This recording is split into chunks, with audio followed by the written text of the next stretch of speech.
Donald Trump emerging triumphant at last month's Republican Party convention, where he was formally nominated as the party's candidate to run for the presidency. But since then, a series of gaffes and yet more controversies have led to a barrage of attacks on him, threatening to undermine his campaign. The most recent, a damning letter signed by 50 former national security experts who say none of them will vote for Donald Trump. From a foreign policy perspective, they say Donald Trump is not qualified to be president and commander-in-chief. Indeed, they say they are convinced he would be a dangerous president and would put at risk the country's national security and well-being. Amongst those who signed this letter was the former head of the CIA, Michael Hayden, and the former Homeland Security Chief, Tom Ridge. All 50 signatories served in Republican administrations from Richard Nixon to George W. Bush. What we wanted to do is offer the opinion of 50 people who have actually dealt with the real reality of serving a president in periods of crisis, war, and handling diplomacy.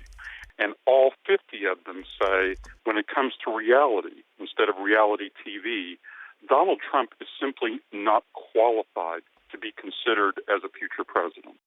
One Republican, Evan McMullin, who used to work for the CIA, is so concerned about Donald Trump running for president that he's put himself forward as a replacement candidate. Donald Trump has quickly hit back hard at his critics, calling them part of the failed Washington elite who made the disastrous decisions to invade Iraq.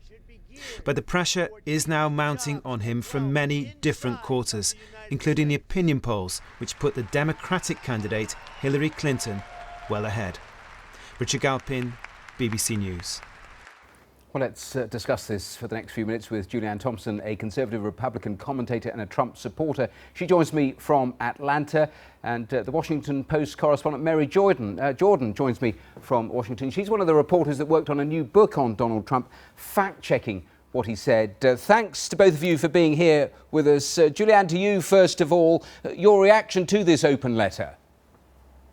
Well, it's a scathing letter, absolutely, no doubt about that. And I have a great deal of respect for the men and women that wrote the letter. Their reputations are stellar. And although I do have a great deal of respect for them, I certainly disagree with their assessment.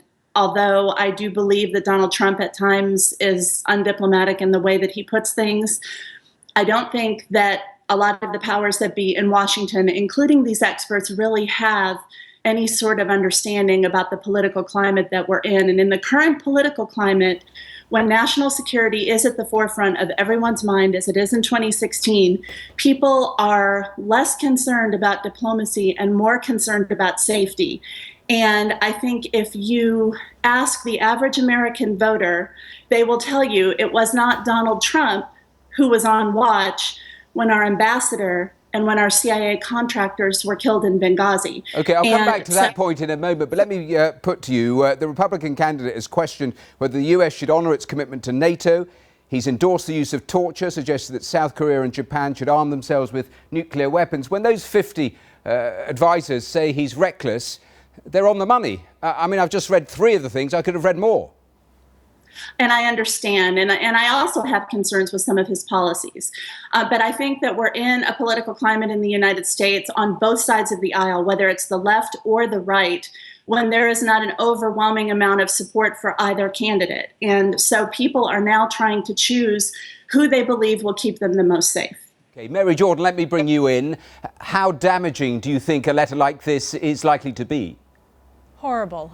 This has been the worst week of the whole campaign for Donald Trump. His poll numbers are falling, and while the letter itself, which is pretty bad, I mean, there are key people saying that he's reckless and dangerous, it comes on the heels of a lot of mistakes. And when I'm talking to voters, when pollsters are surveying thousands of them, they're seeing that something's happening. People are kind of saying, you know what?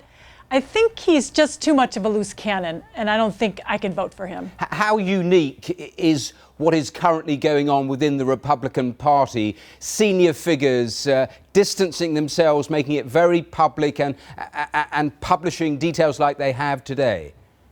It is nothing less than extraordinary. We have never seen anything like this. And it's so bad that the base of the party is basically deserting the nominee that many people wonder what's going to happen to the Americans' two-party system. I mean, for as long as we've known it, it's been the Republicans and the Democrats. What's a Republican now? These Republicans don't like the guy at the top of the ticket, and many people think the whole party could disintegrate. I'll come back to Julianne in a minute, but just on this new book on Donald Trump and that exercise of fact-checking, wow, that's some job. Tell me what that was like. Well, I mean, every day you have a new thing to fact-check because Donald Trump is famous, and people actually adore him. His followers adore that he shoots from the hip. But when he does that, he sometimes makes up the facts. And then he says, when you go back to him, well, I didn't mean it exactly. And he kind of laughs. And some of the voters are okay with that. He said things like, I'm going to build this 2,000-mile wall. And some people say, he doesn't really mean that. He just means he's going to be tough on immigration. So it's hard to fact check him because even when you go back to him and you say, did you really mean that?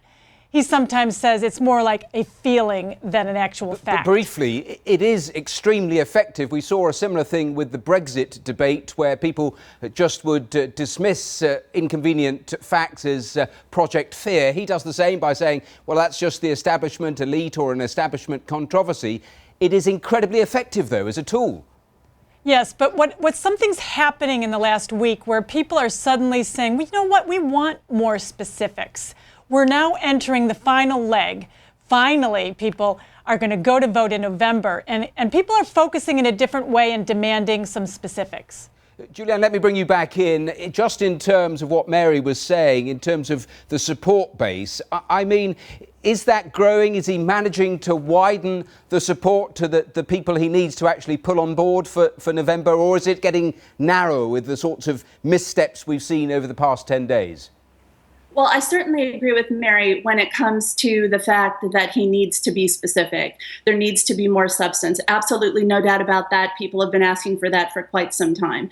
But where I will disagree is with the comment that the base is deserting the nominee. There is no doubt that there is division among the leadership of the Republican Party, but among the rank and file voters and activists, they are united behind Donald Trump, in contrast to the Democrats, where leadership is very much behind Hillary Clinton, but the rank and file voters and activists are split.